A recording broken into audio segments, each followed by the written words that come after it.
Greetings, and today's review episode, or I guess this review episode, I'm going to review, I guess, my first movie review, which is the one I wanted to make for a year now, and there's basically no excuse why it took me a year, other than the fact that I guess my best excuse is, at least it's so close to my next review video, which is going to be Rogue One, which I hope to be either Thursday or Friday when I upload and when I make and upload that video. Anyway, with that being said, my my video review video for my movie review for this video will be Star Wars Episode 7: The Force Awakens. Alright, so last year, December 17th, 2015, I saw the film, or actually December 16th, I saw the film on its midnight release. And, you know, I was just as hyped as everybody, especially since the trailers didn't really show anything. The plot was very lock and key, and it was just the first Star Wars movie in 10 years, or I guess in 7 years if you include the computer-animated Clone Wars film. Even though I'll admit I haven't seen all that Clone Wars show, I'd say the 2003 to 2005 one was incredibly better and just tied everything between Episode 2 and Episode 3 way more perfectly than how I think the 2008 to 2014 series did. But that's a different conversation for another time. Anyway, going back with that, this is the first movie. This is the first Star Wars movie in a long time between Star Wars movies. So everybody that's a huge Star Wars fan was definitely hyped up for it, and I was as well. Especially my roommate, who was 7 years old when the first Star Wars movie came out, Episode 4: A New Hope. And he was way more excited for this sequel to come out than anybody else I knew. He was saying how this movie was going to be just like the originals, and how they were going to go back to making set designs instead of blue screen, and bringing back all the original characters into this film with a whole new mix. I've never seen anybody eat his words so much in his life when we walked out of that movie theater. So backtrack back to December 16th, 2015, when it's the midnight release of The Force Awakens. Now we go inside.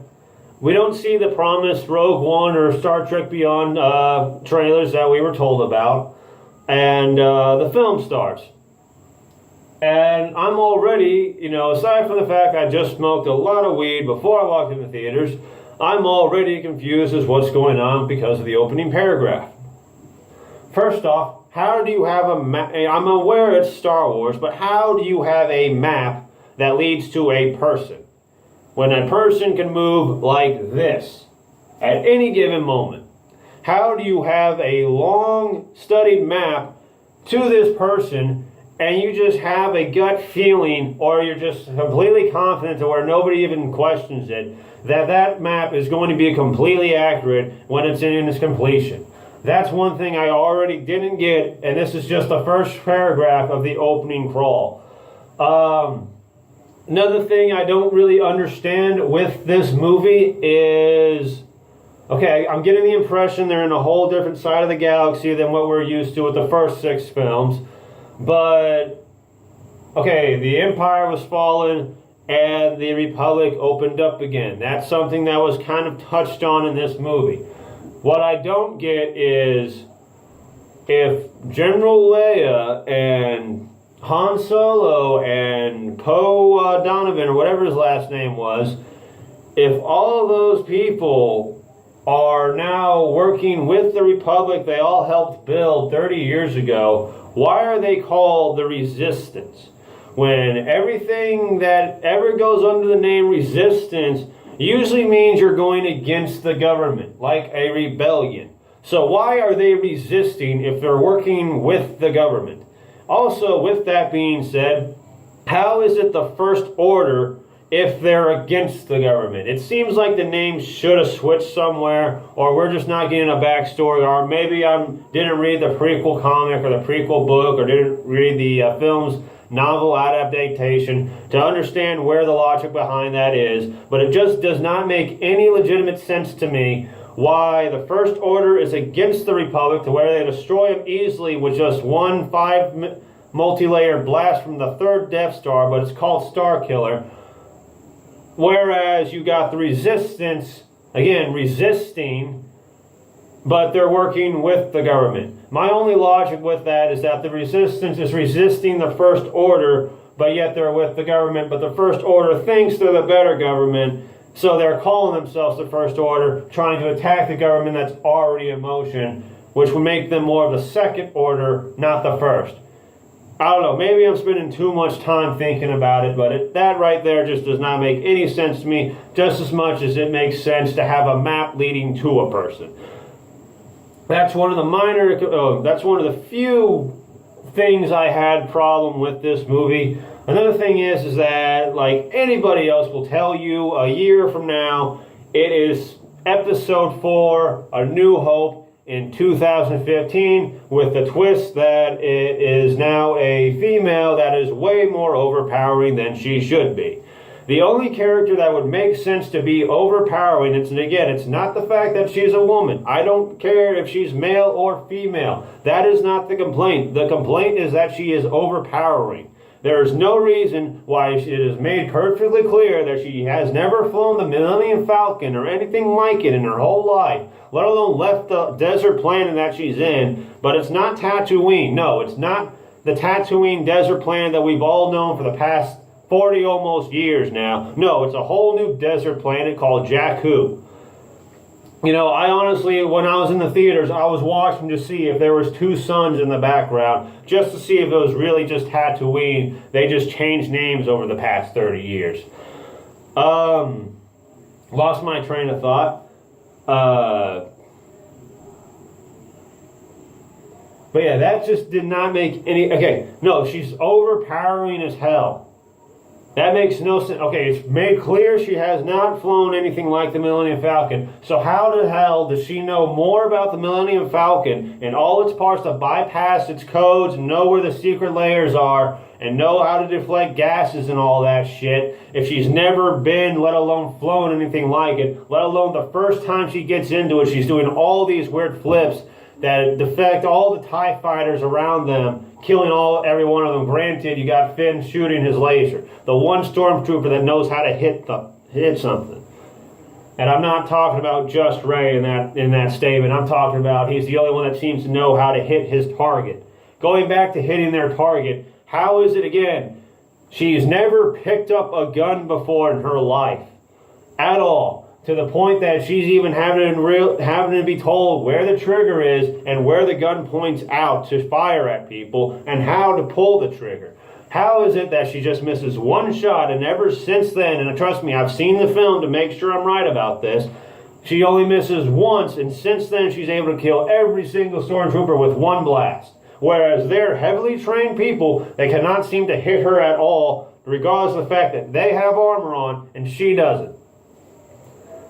And then, the only thing that makes sense is that, okay, she's heard about the Jedi before, she's heard about the legends, whereas Luke Skywalker didn't. That was made very clear in A New Hope, and I am talking about the 1977 one, not the one that came out last year.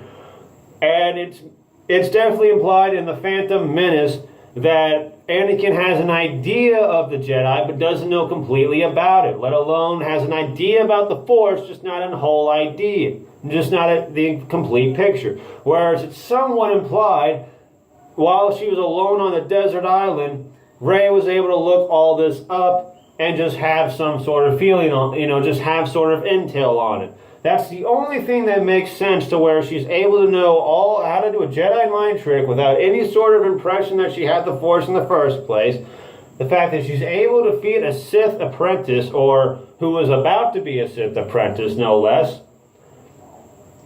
And just, I don't know, just how she's able to do all these Force-like abilities in like 5 minutes, in the last 5 minutes of the film. Again, where I was going off of this is that she's way too overpowering. Even if it was a guy and the same things happened, I would still be complaining just as much. Just because she is a female has nothing to do with it. Again, and another thing, the only person in the entire Star Wars legend, in the entire Star Wars universe that makes sense to have that much power that fast would be Anakin Skywalker himself, which was the descendant of the Force. We don't even know her history yet. Well, we just have an idea that she is the daughter of Luke Skywalker as of now, which means she is the third descendant from the Sith. And the last time I checked with genealogy, you kind of deplete more and more or less as the generations go on. So let's just say hypothetically, Anakin Skywalker, don't bash me on this, let's just say hypothetically, Anakin Skywalker was half Force. That would make Luke Skywalker a quarter Force. This would make, again, if she was the actual daughter of Luke Skywalker, this would mean she's only an 1/8% of the Force, which means she has 2/2 less of the, if I'm doing that fractions right, she has that much less ability than Anakin Skywalker, the son of the Force itself. Especially since the genealogy that we know is continued to the Force, Ben Solo, which doesn't make sense why Han or Leia decided to name their kid Ben Solo. They had no effect. They had, last time I checked, there was very little conversation that went on with Han Solo and Ben Kenobi, let alone any sort of meeting between Princess Leia and Ben Kenobi. So how is it that out of all the names they could have named their kid, they decided to go by Ben Solo? That almost doesn't make any sense. Now, Ben Skywalker, like in the Legends, that makes sense. Ben Solo, not really. Again, it just doesn't make sense. The one area that makes, the one person that should be powerful wasn't, and so how is she this powerful? I guess the only logic behind that, aside from the fact that it was just it was just way more meant for the female audience, which I guess I can't complain too much about that. I guess it's fair to have diversity here and there every now and then. But aside from that, if you really want to bring actual science and logic into it, the only thing that would make any sort of legitimate sense is that girls mature faster than boys. So I guess by that sense, and the fact that we haven't really seen any female Jedi or any female sensitive character take the center helm, that'd be the only, again, logic that where she has that much abilities that fast. The only reason why I'm not complaining about the piloting too much, not more so about the fact she knows more about the Millennium Falcon better than Han does. The only reason why I'm not really complaining so much about the piloting is because it's pretty much canon in all of Star Wars that if you're powerful with the Force, you pretty much know how to fly, you pretty much know how to be one of the best pilots. Anakin Skywalker was, and then based on his Legends biography, it just came to it. It's implied in A New Hope that it just came to Luke Skywalker. Woth very powerful, sensitive people when it comes to the Force. Obviously Rey is, so it almost makes sense she is too. That would make sense with the theory of why Poe might, being one of the best pilots, might somewhat be Force sensitive himself. It's a theory, but it actually makes sense. Now going back to the problems with the movie. This is one that really didn't bother me as much until now. Where did they get the lightsaber from Episode 5 from? Like, how did it get to that planet? That's one thing I don't get. Another thing I really don't understand is why does it always have to be a desert planet? And furthermore, why did Episode 7 have to be in Episode 4? Like, why did it have to feature a astromech droid carrying secrets that the enemy lines wanted, that the protagonist didn't know they have? Why is that plot having to be revisited so badly right now? Not only that, why is that, why is it that you're having another Death Star thrown into the mix? I guess it's kind of cool how you throw homage on calling it Star Killer, and any Star Wars fan knows that was originally the last name of Luke Skywalker and Anakin Skywalker. So I guess it's kind of interesting how they paid homage to that, but you still made another Death Star. It doesn't make sense, not to mention, if you actually pay attention to the timeline of Star Wars, there's a 19-year gap between Episode 3 and Episode 4. Anybody that studies Episode 4 and listens to all the conversations, let alone just seen Rogue One, which I assume brings this up as well, the Death Star was just completed at the beginning of Episode 4, to where, again, Alderaan was the first and only and somewhat test subject, if you will, about the Death Star's power.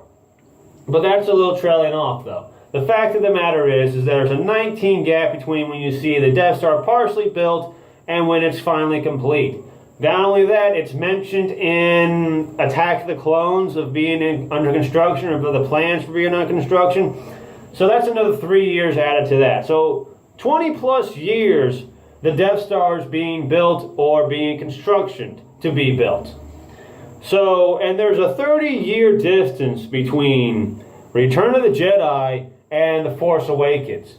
So how is it that within that 30-year time span, you're able to make an entire planet, let's just say the size of Earth, or let's just say in between the size of Earth and Jupiter? How are you able to make that whole planet a giant Death Star when it took the original Death Star that was no bigger than a moon, let alone a small moon, 20 years to make, and you're able to make this gigantic 5 times bigger planet within the course of just 10 extra years under your schedule belt?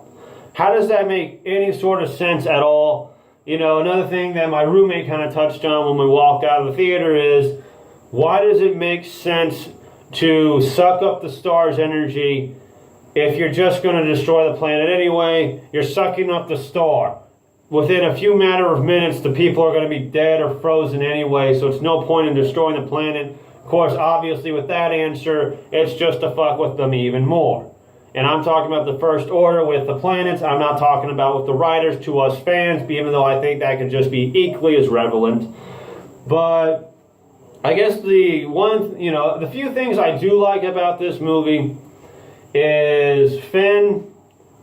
I thought he was a great character.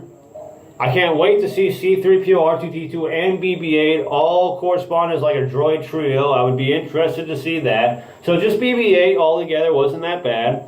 Rey was a likable character. I just wish she wasn't that powerful, and I think everybody, male or female, that's a fan of Star Wars can pretty much agree with me on that one. We're all pretty much okay with Han Solo dying. I think we just don't like the fact of the way he died, but then again, it's Han Solo. I don't think we would have been satisfied with any way he died. We just knew he had to sometime.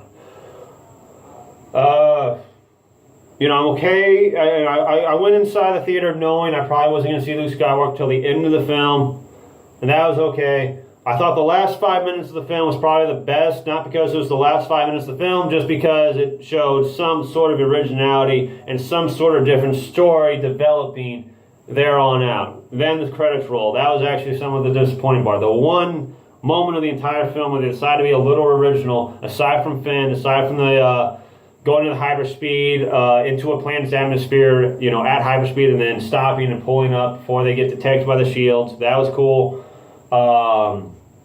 The Stormtrooper with the sword, that was interesting. I didn't mind the big-eyed female that much. She wasn't that much of a problem for me. But I'm trying to think of other reasons why I like the film. I guess the flying in Jakku, how they evaded them, even though, again, she made it very clear she didn't know how to fly until then, but I'll admit that one part afterwards was pretty interesting. And just Kylo Ren, before you found out he was a little, sissy that liked to throw tantrums to the point that you could pretty much tell every stormtrooper's tolerating him, not really respecting him like they did Vader. I did think it was pretty cool how, in his most badass part of the whole movie, before he starts crying his eyes out, he's able to stop a laser bullet with just his force, and he's able to keep it that way until he walks inside the spaceship again. Yeah, I really can't think of anything positive like about the movie. I also can't think of anything negative at the moment either. I feel like I've said everything I've wanted to say about this movie. Except for one thing, even with the Force Awakens coming out, I never really saw it as the film that would be the greatest Star Wars film, in a long while at least. I had a feeling because it's the first installment that it wouldn't be, the one to actually get the ball rolling. It would just be the one that started the story up. So with that being said, I kind of already saw Episode 8, even before I went into the theaters for Episode 7. I kind of already saw Episode 8 as being the big one. And I kind of see that now, but now is a point of redemption for the whole Star Wars series, even though a lot of people do like Rogue One. I do hope to plan on seeing that too. We'll definitely like to be able to see that one and be Star Trek like everybody else is. But to be honest, even if I like Rogue One, and I'm pretty sure I'm going to be saying this in that review video as well, it kind of seems more right to me that the film to kind of change everybody's perspective, or the film to change everybody's minds and have the same sort of enthusiasm that the people did back when the originals came out, back in the 80s. I kind of feel like it has to be an episode movie. Like, I'm okay with the anthologies, but I don't want the anthologies to be better than the main series itself. So with that being said, I'm really looking for Episode 8 to be kind of the redemption for the whole Star Wars movies, regardless of how great Rogue One is. And I'm not saying I'm going to hate Rogue One because it's not an episode something, but again, it just seems right to me that the Star Wars movie a Star Wars movie that everybody looks to for just a great film, and just a film they want to see again, and the film they walked up with their eyes open and their mouth open as well.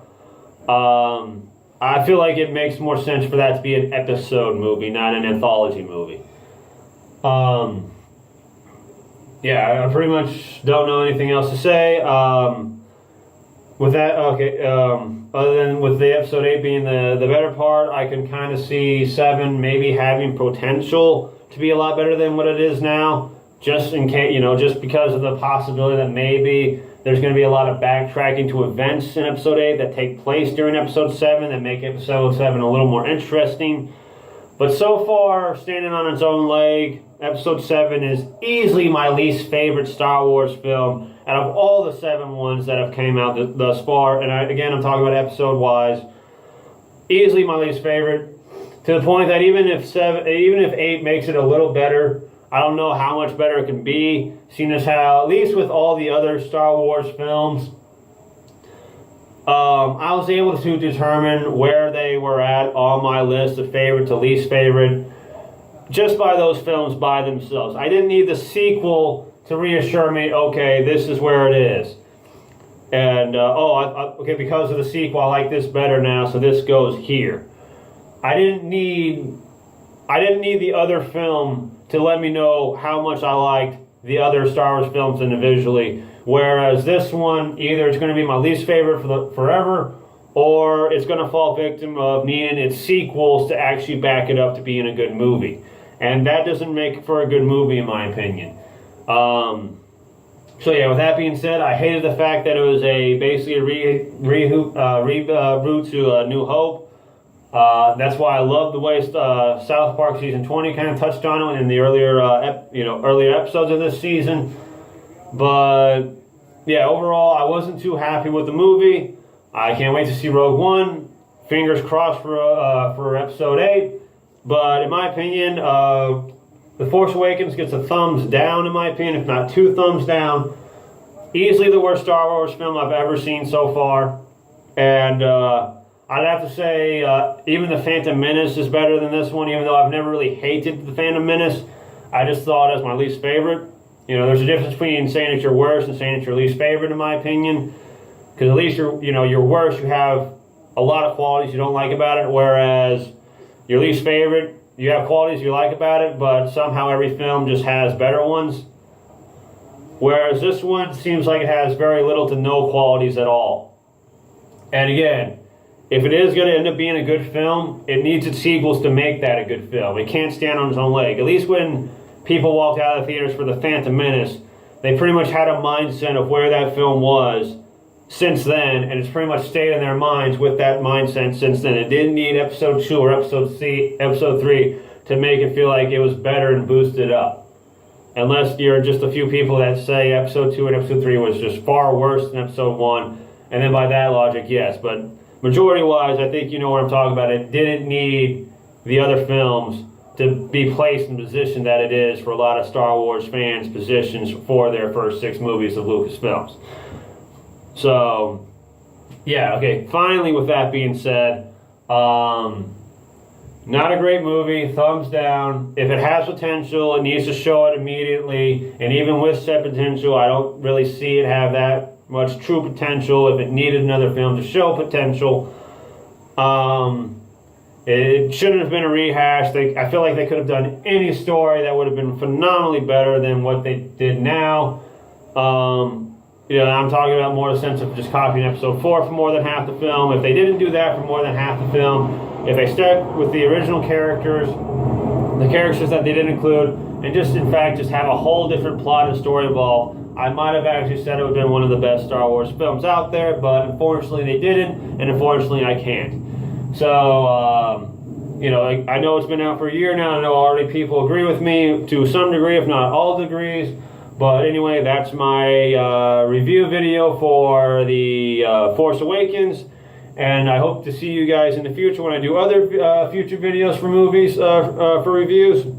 And with that being said, I hope to see you guys either Thursday or Friday when I review Star Wars, or Rogue One, A Star Wars Story, the first of the anthologies. With that being said, thanks for watching as far as you did with this video. Thanks for making this far. May the Force be with you, to every Star Wars fan out there. And in closing, peace out and have a good one. May the Force be with you.